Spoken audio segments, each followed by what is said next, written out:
Hello everyone. So in the last class we did the derivation of interplanar spacing. Okay, and we saw that this expression of interplanar spacing is valid only for cubic, orthorhombic and tetragonal crystal systems. That means those crystal systems in which alpha is equal to beta is equal to gamma equal to 90 degree. That means when the coordinate axes are orthogonal. Now today we will start with the cubic crystal system. Now when we did Bravais lattices in 3 dimensions, मैंने उसमें बताया था that we have in total of 14 Bravais lattices which are grouped into 7 crystal systems. तुम्हारे syllabus में out of 7 crystal systems जो तुम्हें in detail पढ़ना है, that is the cubic crystal system जो हम आज करेंगे. Now in cubic crystal systems, we have in total of 3 Bravais lattices. One is the simple cubic, second one is the face-centered cubic, and third one is the body-centered cubic. ये जो तीनों Bravais lattices हैं, इसके बारे में in detail तुम already जो है अपनी 12th standard में पढ़ चुके हो. So it is kind of a revision only. So I hope ये topic सबको समझ में आएगा. ठीक है, इसको ध्यान से सुनना क्योंकि ये इंपॉर्टेंट भी है. साथ के साथ मैं बताती जाऊंगी किस टाइप से क्वेश्चन इसका एग्जाम में आ सकता है. ठीक है, so now what is a cubic crystal? Cubic crystal जो है वो क्रिस्टल सिस्टम है जिसका जो यूनिट सेल है वो क्यूब होता है. ठीक है, कैसा यूनिट सेल होता है? कोई भी क्रिस्टल सिस्टम स्टडी करने के लिए हमें सबसे पहले उसका यूनिट सेल पता होना चाहिए. जो क्यूबिक क्रिस्टल सिस्टम है उसका जो यूनिट सेल है वो क्यूब है. क्यूब क्या होता है? जिसकी सारी साइड्स इक्वल होती हैं. तो इसमें क्या है? A is equal to B equal to C है और हम कंसीडर करेंगे let the length of each sides of the cube is small a. ठीक है, तो लेंथ ऑफ द क्यूब हो गया हमारा A. ठीक है, और क्या होता है क्यूबिक क्रिस्टल सिस्टम में? Alpha is equal to beta equal to gamma equal to 90 degree. तो जो हमारा यूनिट सेल है क्यूबिक क्रिस्टल सिस्टम का वो क्यूब होगा जिसके सारे कोऑर्डिनेट एक्सिस ऑर्थोगोनल होंगे, परपेंडिकुलर टू ईच अदर होंगे और जो सारी साइड्स है वो इक्वल होंगी. Let it be equal to small a. Now knowing about the unit cell, we'll now study the different types of Bravais lattices in cubic crystal system. So we have in total 3 types of cubic crystals. You're already aware about these crystals. One is the simple cubic crystal, then we have face-centered cubic crystal, then we have body-centered cubic crystal. Simple cubic crystal को SC से denote करते हैं, face centred cubic को FCC से denote करते हैं, body centred cubic को BCC से डिनोट करते हैं. फेस सेंटर्ड क्यूबिक क्रिस्टल को क्लोज पैक्ड क्रिस्टल भी कहते हैं. Now we will study about these crystals one by one. तो सबसे पहले हम देखेंगे simple cubic. After this, we will see the face-centered cubic. Then we will see the body-centered cubic crystal. Now, ये जो book है ना, इसमें हम different parameters निकालेंगे तीनों crystal systems के, different characteristics निकालेंगे. That means हम volume निकालेंगे, number of atoms per unit cell निकालेंगे, coordination number निकालेंगे, atomic radius निकालेंगे, packing fraction निकालेंगे, density of crystal निकालेंगे. ये सारी करेक्टरिस्टिक्स हम निकालेंगे सिंपल क्यूबिक के लिए भी, फेस सेंटर्ड क्यूबिक के लिए भी और बॉडी सेंटर्ड क्यूबिक के लिए भी. ठीक है, इसमें कैसे दे रखा है? इस बुक में इन्होंने ऐसे दे रखा है जैसे number of atoms per unit cell जो टॉपिक है इसके अंदर इन्होंने तीनों दे रखे हैं, simple cubic, FCC and BCC. मैं कैसे समझाऊंगी तुम्हें? हम पहले पूरा एक क्यूबिक क्रिस्टल इन डिटेल करेंगे. मतलब सबसे पहले हम सिंपल क्यूबिक करेंगे, उसके बाद हम फेस सेंटर्ड क्यूबिक करेंगे, उसके बाद हम बॉडी सेंटर्ड क्यूबिक करेंगे. ठीक है, तो सबसे पहले हमें क्या पता होना चाहिए कोई भी कैरेक्टरिस्टिक्स निकालने के लिए? To understand the characteristics of a unit cell we assume that solids are made up of atoms. ठीक है, एटम से बने हैं और एटम्स किस तरीके के हैं? हार्ड स्फीयर हैं और एटम्स जो हैं they lie at various lattice points and size of all the atoms in this lattices in this crystal is equal. ठीक है, ये assumptions हम कंसीडर करेंगे to study the different characteristics of the cubic unit cell. ठीक है, जो atoms हम ले रहे हैं क्रिस्टल के अंदर, लेट्स से दैट एटम्स, उनकी जो शेप है that is of hard sphere which can not be deformed, जो चेंज नहीं हो सकती। नेक्स्ट, जो सारे एटम्स हैं they are of equal size. ठीक है, ये दो assumptions यूज करके we'll find the characteristics of cubic crystals। तो सबसे पहले तुम्हें पता होना चाहिए सिंपल क्यूबिक यूनिट सेल क्या होता है, फेस सेंटर्ड क्या होता है, बॉडी सेंटर्ड क्या होता है। सिंपल क्यूबिक क्रिस्टल जो होता है उसका जो यूनिट सेल होता है वो प्रिमिटिव यूनिट सेल होता है। प्रिमिटिव का मतलब है कि जो सारे एटम्स हैं they are lying at the corners of the unit cell. Here the unit cell is a cube, so all the atoms they will lie at the corners of the cube. So in a cube we have in total 8 corners, so we have 8 atoms lying at the corners और हर एक atom का जो share है इस particular unit cell में वो 1/8 है। जो रेस्ट ऑफ द पोर्शन है वो शेयर्ड है with the other unit cells जो उसके साथ अटैच्ड है। जब हम सारे यूनिट सेल्स को अटैच करते जाते हैं in 3 dimensions we get the entire crystal. You are already aware about these things.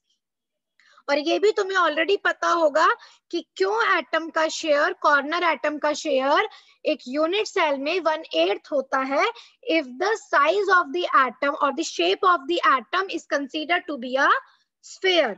ठीक है, because it is shared by the 8 surrounding unit cells. Next, इसका एग्जाम्पल पता होना चाहिए। एग्जाम्पल क्या है, पोलोनियम है, सीजियम क्लोराइड, सोडियम क्लोराइड। ठीक है, ये सारे इसके एग्जाम्पल्स हैं।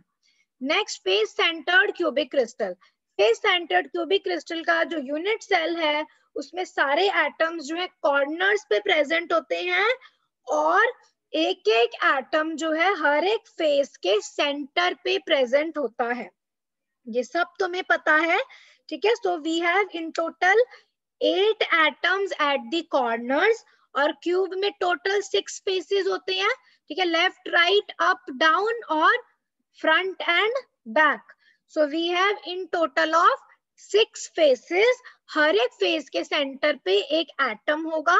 So we have total 6 atoms at the center of each phases and 8 atoms at the corners। ठीक है, तो ये इसका यूनिट सेल होता है। फिर और इसका जो स्टैकिंग सीक्वेंस होता है वो एबीसी होता है। ये सब तुम कर चुके हो, ये दोबारा मैं बताऊंगी तुमको। ये this I will explain letter, this stacking sequence I will explain letter. ना ये जो स्ट्रक्चर है इसको क्लोज पैक्ड कहते हैं, ये सब मैं बताऊंगी ना। जो एग्जांपल है एफसीसी का वो है copper, aluminium, gold, lead, silver, nickel, platinum etcetera. Next we come to body centred cubic crystal. Body centred cubic crystal का जो यूनिट सेल है, नाम से ही पता चल रहा है बॉडी सेंटर। ठीक है, बॉडी के सेंटर पे एटम का होना।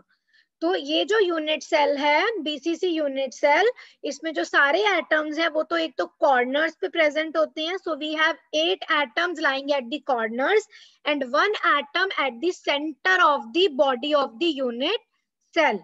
और इसके जो एग्जांपल्स हैं they are sodium, tungsten, potassium, molybdenum etcetera. ठीक है, तो अभी हमने क्या देखा, हमने देखा क्यूबिक क्रिस्टल है उसका यूनिट सेल क्यूब होता है और उसमें 3 क्रिस्टल्स हैं, simple cubic, face centred cubic and body centred cubic.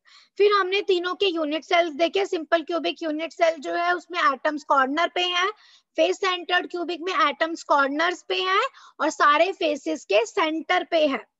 Body centred cubic में जो एटम्स है वो कॉर्नर पे हैं और एक एटम बॉडी सेंटर पे है।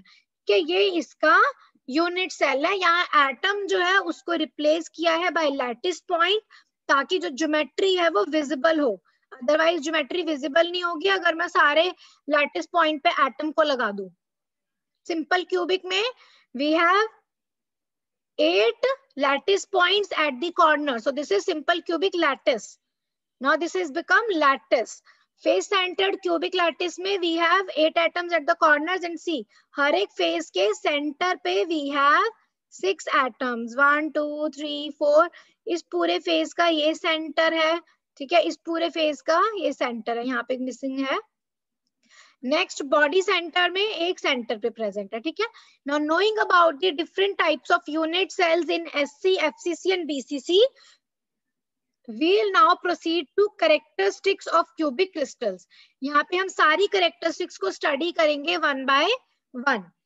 इस टॉपिक को एक्सप्लेन करने के लिए I'll use this PDF, ठीक है। तुम इस PDF का यूज करके अपनी डायरेक्ट बुक में से कर सकते हो, दोनों में ही सेम है, ठीक है। बस यहाँ पर क्या डिफरेंस है, यहाँ पर मैं वन बाय वन हर एक क्रिस्टल को समझाऊंगी, पहले simple cubic, then FCC, then BCC, तो ऐसे समझना थोड़ा आसान होगा। तो सबके कैरेक्टरिस्टिक्स निकालने से पहले तुम्हें इन नंबर्स के बारे में पता होना चाहिए, ये होते क्या हैं। तो सबसे पहले हम क्या निकालेंगे, सबसे पहले हम निकालेंगे the coordination number. Coordination number क्या होता है, number of nearest neighbours to an atom in a given structure. किसी भी यूनिट सेल का हम एक एटम कंसीडर कर लेंगे, फिर हम देखेंगे उसके नियरेस्ट नेबर्स कितने हैं। नियरेस्ट नेबर्स मतलब वो सारे नेबर्स जो लीस्ट डिस्टेंस पे हैं उस एटम से, वो कितने हैं वो काउंट करेंगे, that will become the coordination number. उसके बाद हम पैकिंग फ्रैक्शन निकालेंगे। You are already familiar about the definition of packing fraction. It is a measure of the fraction of the available volume occupied by the atoms. इसको कैसे निकालते हैं, it is defined as the ratio of actual volume occupied by the atoms in a unit cell to the total volume of the unit cell. Packing fraction हम कैसे निकालते हैं, पहले हम एक पूरे यूनिट सेल में जितने भी एटम्स हैं वो एक्चुअली में कितना वॉल्यूम ऑक्यूपाई कर रहे हैं वो न्यूमरेटर में रखते हैं, फिर डिनोमिनेटर में हम total volume of unit cell रखते हैं, फिर हम f की वैल्यू काउंट निकालते हैं। पैकिंग फ्रैक्शन जो है it is denoted by small f।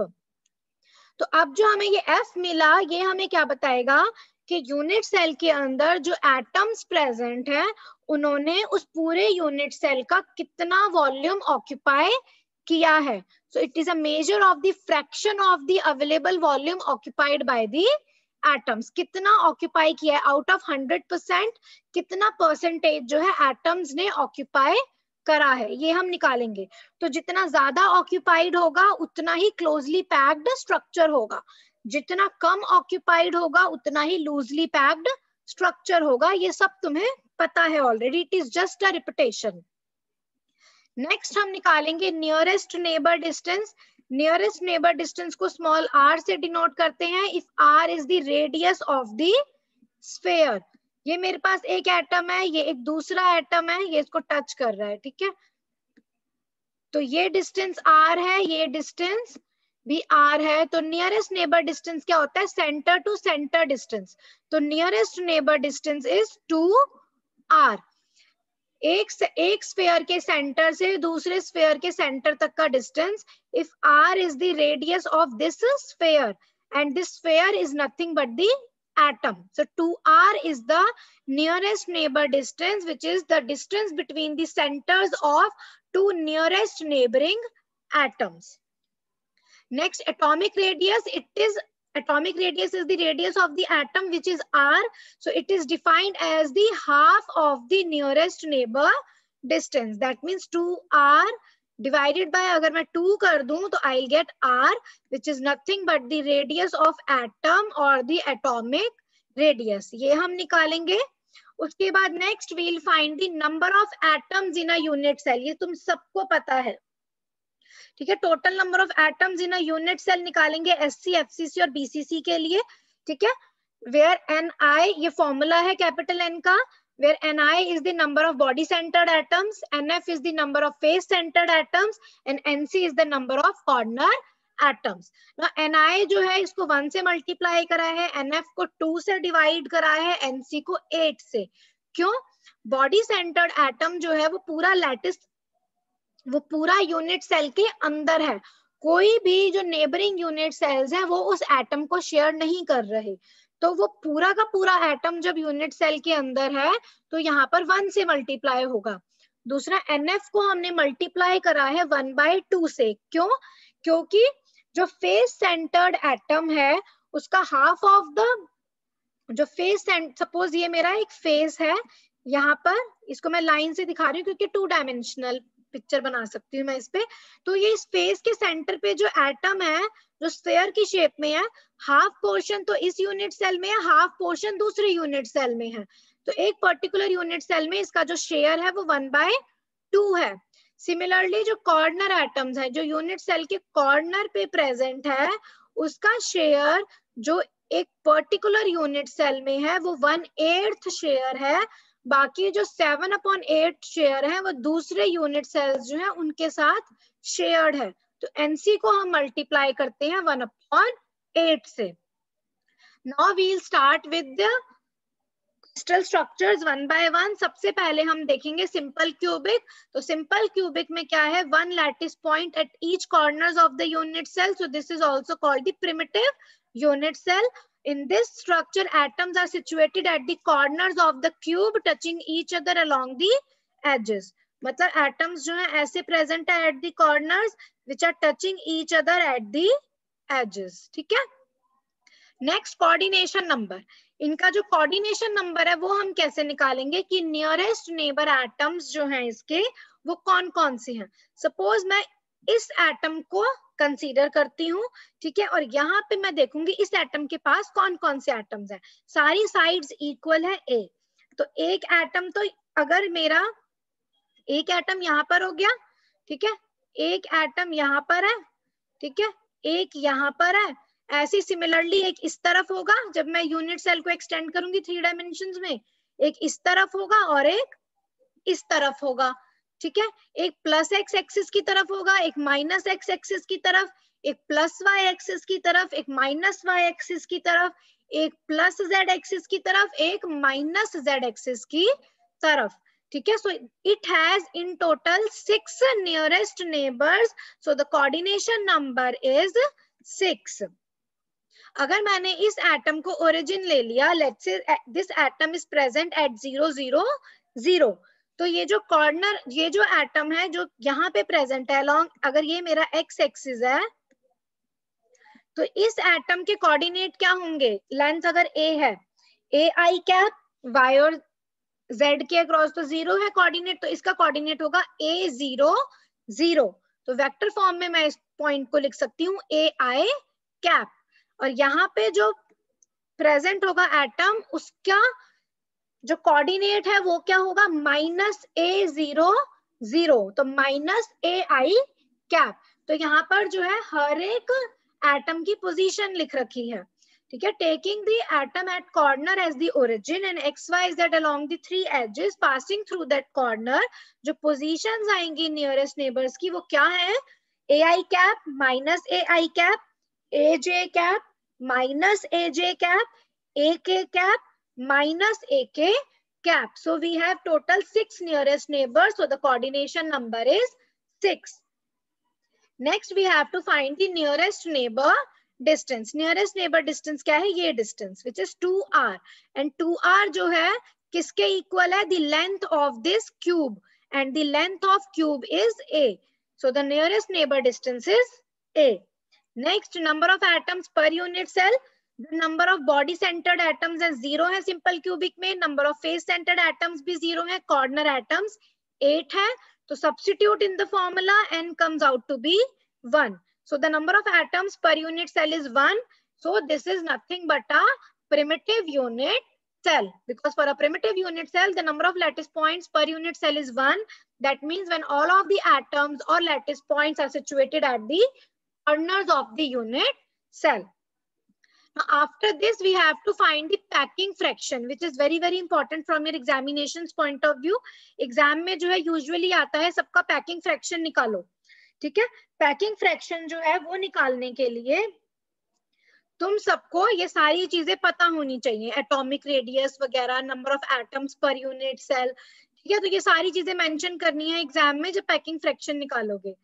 Packing fraction क्या कहता है, न्यूमरेटर में आएगा the total volume of the atoms, ठीक है। Number of atoms per unit cell कितना है, 1 है, एटम जो है स्फेयर है, तो उसका वॉल्यूम क्या होगा, 4/3 पाई r cube, So the actual volume occupied by the atoms in a unit cell, that means the numerator of packing fraction, वो क्या होगा, n into 4/3 pi r cube. N is 1, so this is 4/3 pi r cube. Packing fraction का formula क्या होगा, this actual volume occupied by atoms in a unit cell divided by the total volume of unit cell. Unit cell क्या है, इसकी shape cube है, तो total volume of unit cell क्या होगा, a cube. फॉर्मूला हो गया 4/3 pi r cube upon a cube. तो अब हमें ये वैल्यू निकालने के लिए we should know the relation between r and a. हमारे पास 2r क्या आया था, a आया था, क्या नियरेस्ट नेबर डिस्टेंस 2r, हमारे पास a आया था, यहाँ से r क्या आ गया, a upon 2. So the atomic radius for a simple cubic unit cell is a upon 2. R is the atomic radius. So substitute the value of R as a upon 2 here and solve it. You will get pi by 6 which is nearly equal to 0.52. तो अगर मैं इसकी percentage निकालूं, it comes out to be 52%. So what we say that कि जो simple cubic unit cell है वो loosely packed है. क्यों loosely packed है, क्योंकि वो जो एटम्स प्रेजेंट है यूनिट सेल में वो सिर्फ 52% जो है वो ही पोर्शन जो है ऑक्यूपाई कर रहे हैं, रेस्ट ऑफ द पोर्शन जो है वो वेकेंट है. और इसका जो एग्जांपल है वो आएगा पोलोनियम जो है, it exhibits this kind of structure below the temperature 75 degree Celsius. ठीक है, तो यहाँ पर we completed simple cubic structure. उसके बाद हम पहले करेंगे FCC cubic structure. Now face centred cubic structure का यूनिट सेल में ऑलरेडी बता चुकी हूँ. 8 atoms at the corners and 6 atoms at the centre of the each 6 faces of the cubic unit cell. ठीक है, ये सबको बनाना आता है इसका यूनिट सेल. ठीक है, इसमें कोई बड़ी चीज नहीं है, तुम ऑलरेडी पढ़ चुके हो. कोई डाउट हो तो मुझसे पूछ सकते हो. Next what we have to find its coordination number. मतलब जो ये यूनिट सेल है इसमें जो एक पर्टिकुलर अगर हम एटम को ओरिजिन ले लें तो उसके आसपास कितने नियरेस्ट नेबर्स एग्जिस्ट करते हैं. ठीक है, तो सपोज मैंने ना ये पूरा यूनिट सेल है, मैंने इसमें एक फेस बना दिया. ठीक है, दिस पोर्शन मैंने ये वाला पोर्शन ले लिया पहले. ठीक है, इस एटम को मैंने कंसीडर किया एज एट ओरिजिन. ठीक है, इसको मैंने रेफरेंस लिया, तो यहाँ पे एक्स एक्सिस हुआ, यहाँ पे y एक्सिस हुआ, यहाँ पे z एक्सिस हुआ. ठीक है, तो और इस फेस के सेंटर पे जो है एक एटम प्रेजेंट होगा. ठीक है, फेस सेंटर्ड है तो इस फेस के सेंटर पे एक एटम प्रेजेंट है. ठीक है, और ये जो प्लेन है ये कौन से प्लेन पे है, अगर मैं इसको x एक्सिस ले रही हूँ, इसको y एक्सिस ले रही हूँ, इसको z एक्सिस ले रही हूँ, तो ये जो पर्टिकुलर फेज या प्लेन मैंने लिया है ये XY प्लेन पे लाई कर रहा है ये फेज. ठीक है, तो अगर इसके कोऑर्डिनेट 0 0 0 हैं तो इसके कोऑर्डिनेट्स क्या होंगे, इसके कोऑर्डिनेट्स होंगे पूरी लेंथ a है, ये सेंटर पे प्रेजेंट है तो x एक्सिस के अलोंग इसके कोऑर्डिनेट a/2 हुए, y एक्सिस के अलोंग भी a/2 हुए. ये प्लेन जो है XY प्लेन पे लाई कर रहा है, सो नो z कोऑर्डिनेट. ठीक है, तो इस पॉइंट का कोऑर्डिनेट हुआ a/2 0. That means a/2 i cap plus a/2 j cap plus 0 k cap. तो ये जो है this is the nearest neighbour distance. एक एटम यहाँ पे प्रेजेंट है इस कॉर्नर पे, एक यहाँ प्रेजेंट है, ये एटम दूर है, ये एटम पास है. तो हम काउंट करेंगे इस एटम के पास ऐसे कितने एटम्स हैं जो सेंटर ऑफ फेस पे आ रहे हैं. एक इस तरफ आएगा, ठीक है, सिमिलरली एक इस तरफ आएगा. ठीक है, ऐसे बहुत सारे आएंगे. तो सबके अगर हम कोऑर्डिनेट्स लिख लें, पोजीशंस लिख लें, तो हमें पता चल जाएगा कितने कोऑर्डिनेशन नंबर है, क्योंकि 3 डायमेंशनल पिक्चर को मैं पूरा यहाँ नहीं बना सकती. एक कोऑर्डिनेट हमने निकाला a/2 i cap, a/2 j cap और 0 k कैप. ठीक है, दूसरा कोऑर्डिनेट क्या होगा, a/2 i cap minus a/2 j cap and 0. तीसरा minus a/2 i cap plus a/2 j cap plus 0 k cap. Next minus a/2 i cap minus a/2 j cap plus 0 k cap. तो इसमें total 4 positions हो गई, ठीक है। Plus minus के सारे combinations लो, ठीक है, क्योंकि जो हमारे पास जो यूनिट सेल है उसके सारे फेजेस है, एक्स एक्सिस के अलोंग भी है, वाई के अलोंग भी है, जेड के along, minus x minus y minus z, ठीक है। तो जितने भी फेज सेंटर पे एटम्स प्रेजेंट है जो नियरेस्ट है हमारे रेफरेंस एटम से, हमें उन सब की पोजीशंस लेनी है और उससे हमें पता चल जाएगा इसका क्या कोऑर्डिनेशन नंबर है, ठीक है। तो हमारे पास इसके 4 कॉम्बिनेशंस हुए। नेक्स्ट हमारे पास अगर हम फेज कंसीडर कर रहे हैं अपना एक्स जेड प्लेन के अंदर, तो भी 4 कॉम्बिनेशंस हुए। a/2 i cap, a/2 k cap, minus a/2 i cap, minus a/2 k cap, minus a/2 i cap, plus a/2 i cap, a/2 i cap, minus a/2 k cap. तो यहाँ पर भी we have in total of 4 combinations. Similarly अगर हम Y Z plane पे जो phases present है उसकी बात कर रहे हैं, तो भी हमारे पास 4 कॉम्बिनेशंस हैं। a/2 j cap, a/2 k cap, minus a/2 j cap, minus a/2 k cap, minus a/2 j cap, plus a/2 k cap, a/2 j cap, minus a/2 k cap, ठीक है।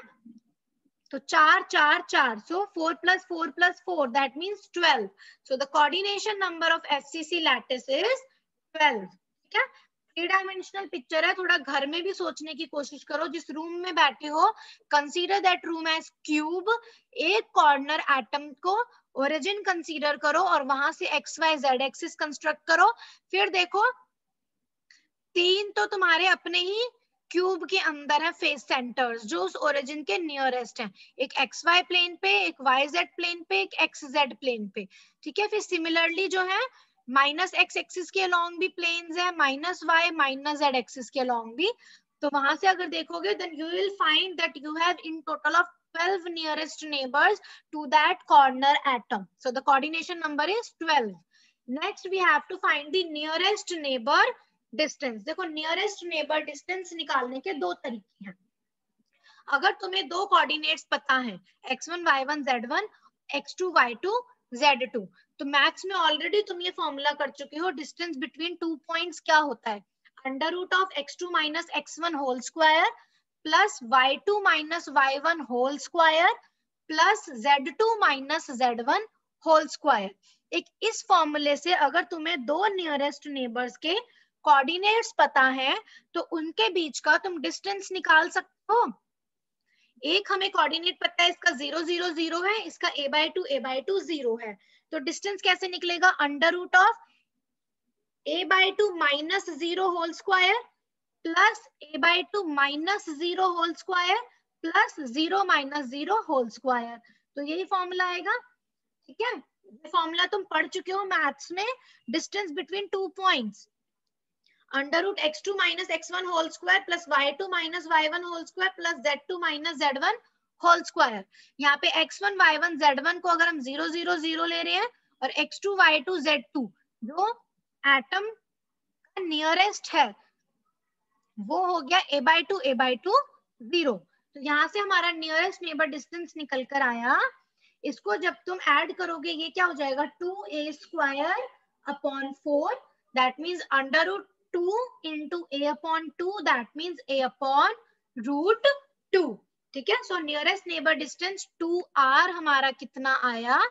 a upon root 2। एक ये तरीका है इसको निकालने का। एक क्या तरीका है?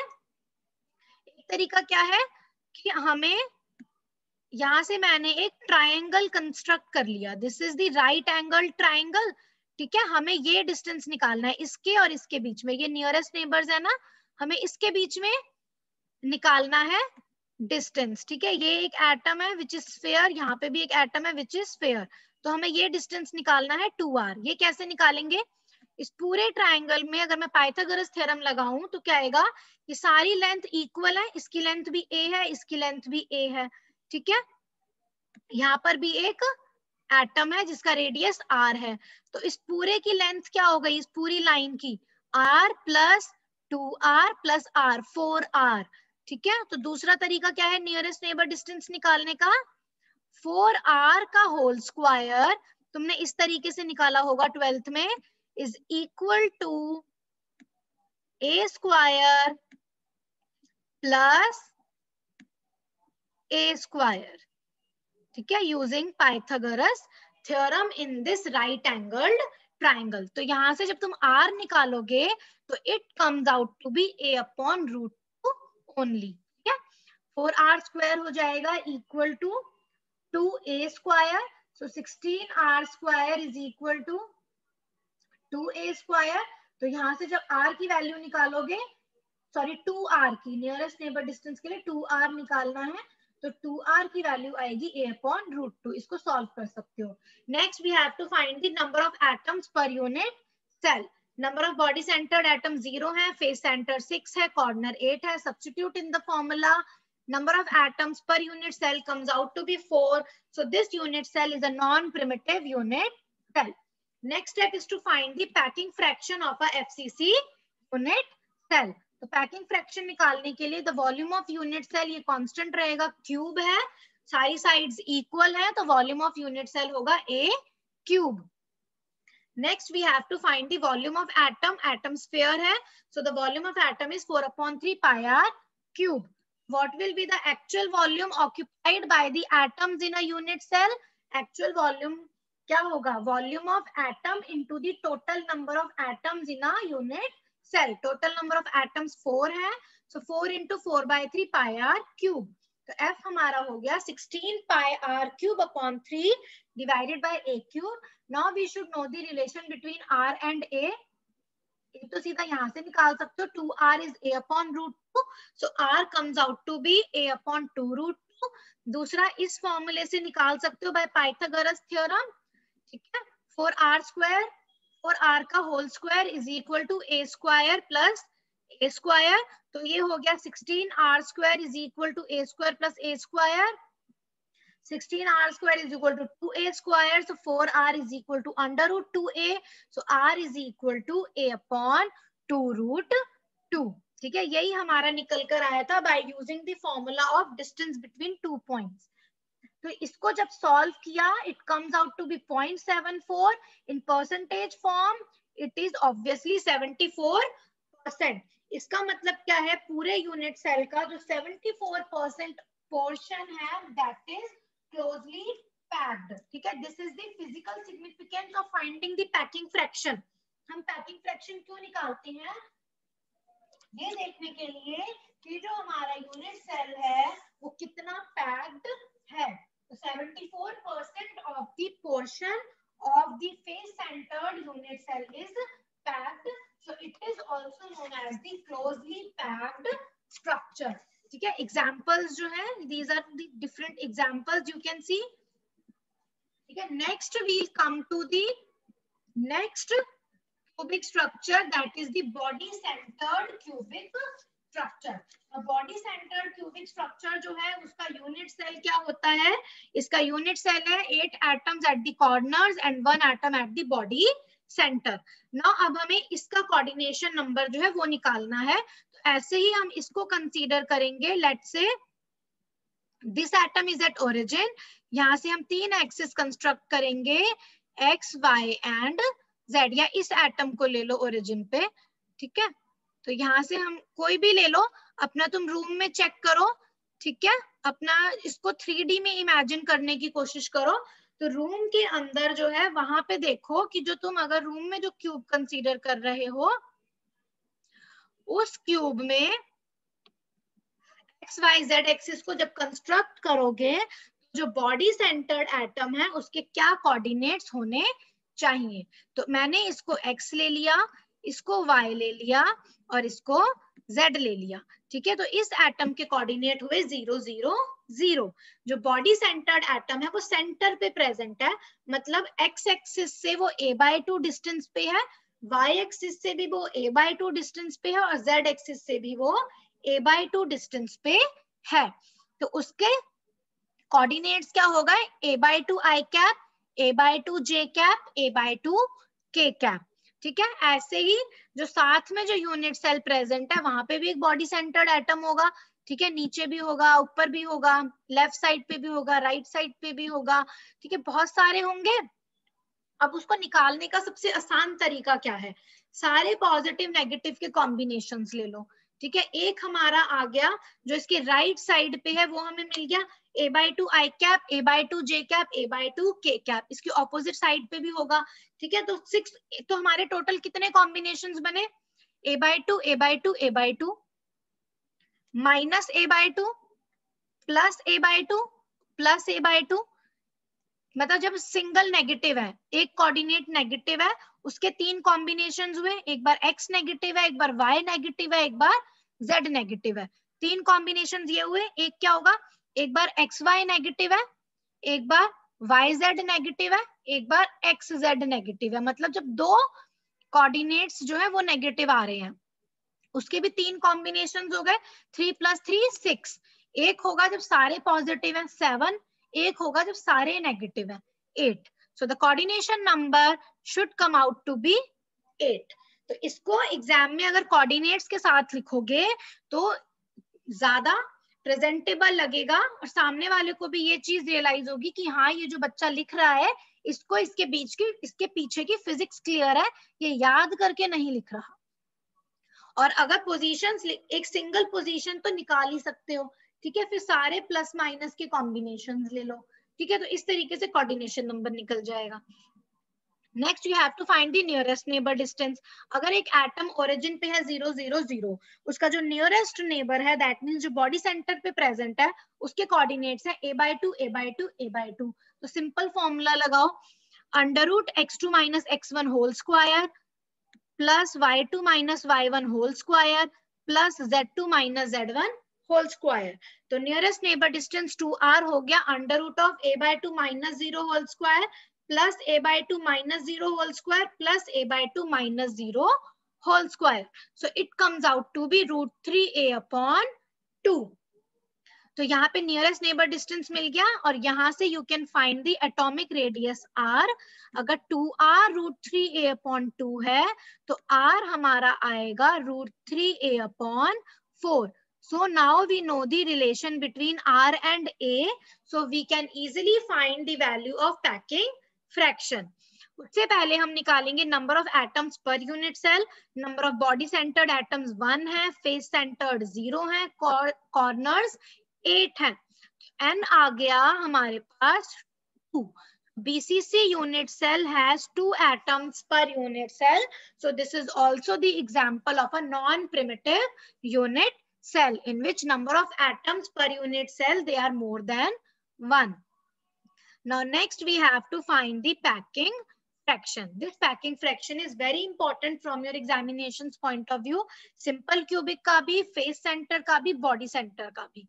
और इसमें किस टाइप का क्वेश्चन आता है ये मैं अभी packing fraction BCC का निकालने के बाद बताऊंगी, ठीक है। वही है, volume of unit cell a cube है, एक पर्टिकुलर एटम का वॉल्यूम 4/3 πr क्यूब है, total number of atoms per unit cell 2 है। तो actual volume occupied by atoms in a unit cell हो गया 2 × 4/3 πr क्यूब। पैकिंग फ्रैक्शन के फॉर्मूले में पुट कर दो तो हमारे पास आ गया 8/3 πr cube divided by a cube.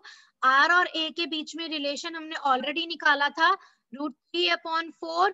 तो substitute r is equal to √3/4, it comes out to be 0.68 and in percentage form it can be written as 68%.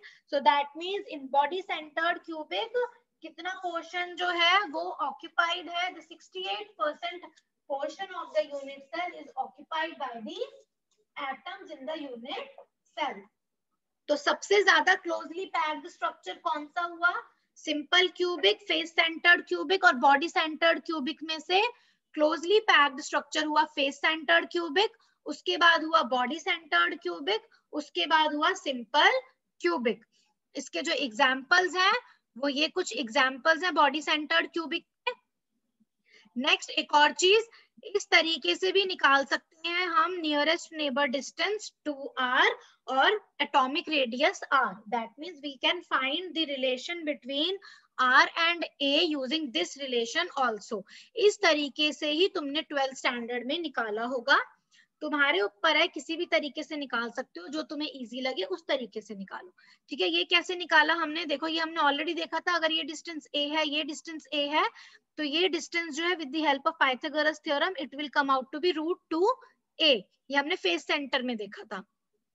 Nearest neighbour distance क्या है बॉडी सेंटर का, ये जो एटम प्रेजेंट है B point पर और जो एटम प्रेजेंट है बॉडी सेंटर पे, इसके बीच का डिस्टेंस, मतलब ये डिस्टेंस, इट इज 2r. ठीक है, और ये जो कंप्लीट डिस्टेंस हुआ ये हो गया हमारा 4r. और जो ट्रायंगल हमने लिया वो ये ट्रायंगल हुआ. ठीक है, तो इसकी लेंथ तो a है, लेंथ ऑफ द क्यूब, इसकी लेंथ √2a है, इसकी लेंथ 4r है. तो simply applying the Pythagoras theorem in triangle ABC we can write 16r square, that means 4r का whole square. 16r square is equal to a square plus √2a का whole square, that means 2a square. तो 16r square comes out to be 3a square. So from this we can get 4r is equal to √3a, और r is nothing but √3a upon 4. तो इस Pythagoras theorem से भी निकाल सकते हो exam में, और simply using the formula of distance between 2 points when you know the coordinates of those 2 points, उस हेल्प से भी तुम निकाल सकते हो. ठीक है, अब एग्जाम में जो इसके ऊपर क्वेश्चन आ जाता है वो आ जाता है establish the relation that the density of FCC is greater than the density of BCC greater than the density of simple cubic. इस टाइप का क्वेश्चन एग्जाम में आ जाता है. That establish the relation that density rho FCC is greater than rho BCC is greater than rho SC. तो कैसे करोगे, सबका पैकिंग फ्रैक्शन निकालोगे. ठीक है, जितना ज्यादा पोर्शन क्लोजली पैक्ड है उतना ही ज्यादा वो यूनिट सेल डेंस्ड है. ठीक है, तो अगर तो हमें पता है फेस सेंटर्ड का जो पैकिंग फ्रैक्शन है वो 74% है, बॉडी सेंटर जो है उसका 68% है, और जो सिंपल क्यूबिक है उसका 52% है. तो that means density of FCC is greater then density of BCC which is also greater than the density of simple cubic. और इस टाइप का क्वेश्चन भी आ जाता है एग्जाम में. Show that the face centred cubic structure is the closely packed structure. तो तीनों के पैकिंग फ्रैक्शन निकालोगे, देन यू कैन कंपेयर कि FCC का पैकिंग फ्रैक्शन जो है सबसे ज्यादा निकल कर आया है out of simple FCC and BCC. So the face centered cubic structure is the closely packed structure. इस टाइप के क्वेश्चन एग्जाम में आ जाते हैं, या कोई भी एक पर्टिकुलर क्रिस्टल जो है वो एक्सप्लेन करने के लिए आ जाएगा. ठीक है, तो ये सारी चीजें जो है ये निकाल के दिखानी है एग्जाम में, और इसमें तुम कोई भी यूज कर सकते हो. तुम्हारी जो आर्चान में लिखा हुआ है वो भी इसी तरीके से लिखा है, बट उसमें क्या है, उसमें एक पर्टिकुलर कैरेक्टरिस्टिक को पहले तीनों के लिए निकाला है, फिर दूसरी कैरेक्टरिस्टिक को तीनों के लिए निकाला है. मैंने इसमें 1 by 1 समझाया है कि क्यूबिक क्रिस्टल के लिए सारी चीजें ये है, फेस सेंटर्ड के लिए ये है, सिंपल क्यूबिक के लिए ये है, फेस सेंटर्ड के लिए ये है, और बॉडी सेंटर्ड के लिए ये है. तो किसी भी तरीके से कर सकते हो. इस PDF को यूज करना है, इस PDF फाइल को भी यूज कर सकते हो, बुक में से करना है बुक से भी कर सकते हो. अब इसके बाद जो है बस एक चीज तुम्हारी रह गई है इस टॉपिक में, that is the density of crystal. ये भी शायद तुम लोगों ने कर रखा होगा 12th स्टैंडर्ड में, मैं इसको फिर भी तुमको एक बार बता देती हूँ. ठीक है, ये सारी चीजें वही निकाल रखी है, पैकिंग फ्रैक्शन. नेक्स्ट कैरेक्टरिस्टिक जो एक रह गई है that is the density of a cubic crystal. जो डेंसिटी है क्यूबिक क्रिस्टल की वो क्या होगी. तो इसमें हम क्या निकालेंगे, इसमें हम निकालेंगे डेंसिटी ऑफ यूनिट सेल. जो डेंसिटी ऑफ यूनिट सेल है वो निकाल लेंगे अगर हम, तो हम कह सकते हैं that we have found the density of the cubic crystal itself. ठीक है, if we are able to find the density of a unit cell, then we can say that we have found the density of the cubic crystal itself. तो पूरे crystal की density तो हम नहीं निकाल सकते, पर हम एक यूनिट सेल की डेंसिटी निकाल सकते हैं। कैसे निकालेंगे? देखो डेंसिटी क्या होता है, अगर हमें डेंसिटी निकालनी है यूनिट सेल की तो हमें क्या पता होना चाहिए? डेंसिटी सबको फेमिलियर हो इस रिलेशन से, that density is equal to mass upon volume. ठीक है, density is mass upon volume. तो अगर हमें यूनिट सेल की डेंसिटी निकालनी है, दैट मींस हमें mass of the unit cell निकालना है और volume of the unit cell निकालना है। वॉल्यूम ऑफ यूनिट सेल सबको पता है, क्यूबिक क्रिस्टल के लिए वो एक क्यूब होता है। तो डिनोमिनेटर जो है वो तो हमें पता है, ठीक है, एक क्यूब। हमें क्या निकालना है? Numerator, that is the mass of the unit cell. Mass of unit cell हम कैसे निकालेंगे? पहले हमें ये पता होना चाहिए उस पूरे यूनिट सेल के अंदर कितने नंबर ऑफ एटम्स हैं। Let's say n is the number of atoms और मॉलिक्यूल्स पर यूनिट सेल। इस n की वैल्यू 1 होगी सिंपल क्यूबिक के लिए, और फेस सेंटर्ड क्यूबिक के लिए इसकी वैल्यू जो है वो 4 हो जाएगी। बॉडी सेंटर्ड के लिए जो ये n है इसकी वैल्यू 2 हो जाएगी। ठीक है, तो हर एक यूनिट सेल के अंदर number of atoms per unit cell let's say n है।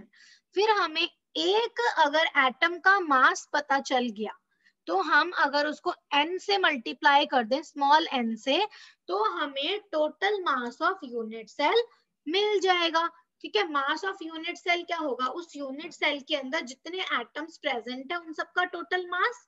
ठीक है, तो वो हम कैसे निकालेंगे?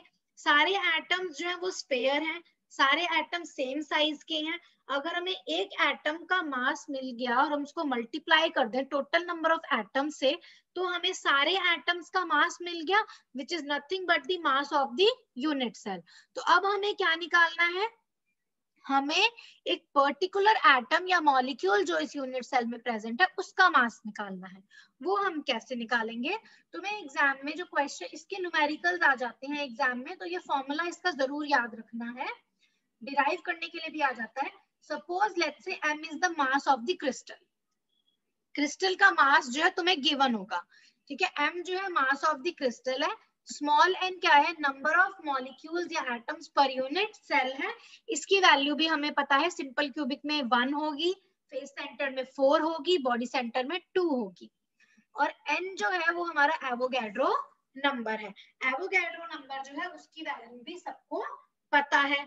ठीक है, 6.023 into 10 raised to power 26 kilogram पर, sorry 6.023 into 10 raised to power 26 होती है इसकी वैल्यू। पर इसका ना ध्यान रखना, एग्जाम में अगर तुम जब एवोगैड्रो नंबर जब फिल करोगे ना, 1 सेकेंड, एग्जाम में जब एवोगैड्रो नंबर फिल करोगे तो तुम्हें ये देखना पड़ेगा कि जो तुम्हारा मास है वो केजी में गिवन है, किस में गिवन है। ठीक है, जैसे हम अगर 10 raised to power 23 ले या 10 raised to power 26 ले, इस चीज का ध्यान तुम्हें रखना है। एवोगैड्रो नंबर वैसे होता है 6.023 into 10 raised to power 23 पर मोल। ठीक है, फिर अगर मैं इसको 10 raised to power 3 से मल्टीप्लाई डिवाइड कर दूं तो ये हमारा हो जाएगा 6.023 into 10 raised to power 26 divided by 10 raised to power 3। तो 10 raised to power 3 जो हमारा पोर्शन है जो हमने ऐड किया है उसको मैं किलो मोल में ले सकती हूँ। ठीक है, चलो इस चीज को तुम अभी छोड़ दो, इसमें कंफ्यूज मत हो। जब मैं ये न्यूमेरिकल कराऊंगी डेंसिटी ऑफ क्यूबिक क्रिस्टल का, तो वहां पर मैं बताऊंगी एवोगैड्रो नंबर जो है 10 raised to power 23 होता है या 26 होता है, होते दोनों है, पर कब 23 यूज करना है कब 26 यूज करना है ये जब मैं न्यूमेरिकल्स कराऊंगी तब बताऊंगी। अभी इसको भूल जाओ, अभी बस ये सोचो n जो है वो एवोगैड्रो नंबर होता है जिसकी value 6 into 10 raised to power 23, 26 कुछ भी हो सकती है। 23 कब लोगे, 26 कब लोगे, ये मैं बताऊंगी। ठीक है, बस अभी ये जान के चलो कि तुम्हें पता है n की जो कैपिटल N की वैल्यू नोन है तुम्हारे पास, स्मॉल n की वैल्यू नोन है, और कैपिटल M जो है इसकी वैल्यू भी नोन है। अभी नोन वैल्यूज में से you have to find the mass of a single atom और अ मॉलिक्यूल। ठीक है, तो n मॉलिक्यूल्स का मास m हो गया, which is the mass of the crystal itself. तो एक मॉलिक्यूल का मास क्या होगा? जब n मॉलिक्यूल्स का मास कैपिटल M है तो एक मॉलिक्यूल का मास m अपॉन n होगा। सो टोटल जो यूनिट सेल के अंदर एटम्स प्रेजेंट है उसका मास क्या होगा, the total number of atoms per unit cell into the mass of a single atom or molecule which is m upon n. तो हमारा न्यूमरेटर क्या आ गया, n into m upon n. ठीक है, तो what is the density of the unit cell rho? It comes out to be mn upon capital N A cube. So we have found the density of the unit cell and we can say that we have found the density of the cubic crystal itself. तो exam में जब इसका numerical आता है तो उसमें question में देखना कि तुम्हें सिंपल क्यूबिक गिवन है, बॉडी सेंटर या फेस सेंटर, वहां से स्मॉल n की वैल्यू मिल जाएगी, मास ऑफ द क्रिस्टल तुम्हें गिवन होगा, लेंथ ऑफ द क्यूब तुम्हें गिवन होगी, जो यूनिट सेल है उसकी लेंथ गिवन होगी, एवोगैड्रो नंबर जो है you are already familiar with this number, और इसको कितना लेना है ये मैं तुम्हें बताऊंगी when we will do the numericals of density of a cubic crystal. ठीक है, यहाँ पर अभी के लिए बस तुम इस फॉर्मूले को समझो, ये फॉर्मूला कैसे डिराइव हुआ, फिर कैसे इस फॉर्मूले को यूज करना है इन न्यूमेरिकल्स वो मैं तुम्हें बताऊंगी. ठीक है, तो जब सारे न्यूमेरिकल्स जो है मैं एक साथ कराऊंगी, एक आधे न्यूमेरिकल्स मिलर इंडिसेस के भी मुझे कराने हैं. ठीक है, एक आधे न्यूमेरिकल्स मैं डेंसिटी ऑफ क्यूबिक क्रिस्टल के भी कराऊंगी. ठीक है, अब हम नेक्स्ट क्लास में क्या करेंगे, नेक्स्ट क्लास में हम हेक्सागोनल क्लोज पैक्ड स्ट्रक्चर को इन डिटेल पढ़ेंगे, HCP स्ट्रक्चर को, और हम देखेंगे जो FCC और हेक्सागोनल FCC और HCP जो हैं ये दोनों क्लोजली पैक्ड स्ट्रक्चर्स हैं, दोनों का पैकिंग फ्रैक्शन जो है वो सेम है 74%. डिफरेंस क्या है, डिफरेंस इतना है कि FCC में जो स्टैकिंग सीक्वेंस है वो ABC ABC ABC है, HCP में AB AB AB इस तरीके का सीक्वेंस है, और ये सब तुम ऑलरेडी पढ़ चुके हो 12th स्टैंडर्ड में ये सीक्वेंसिंग, पर मैं फिर से इन ब्रीफ जो है तुम लोगों को रिवाइज कराऊंगी इन द नेक्स्ट क्लास.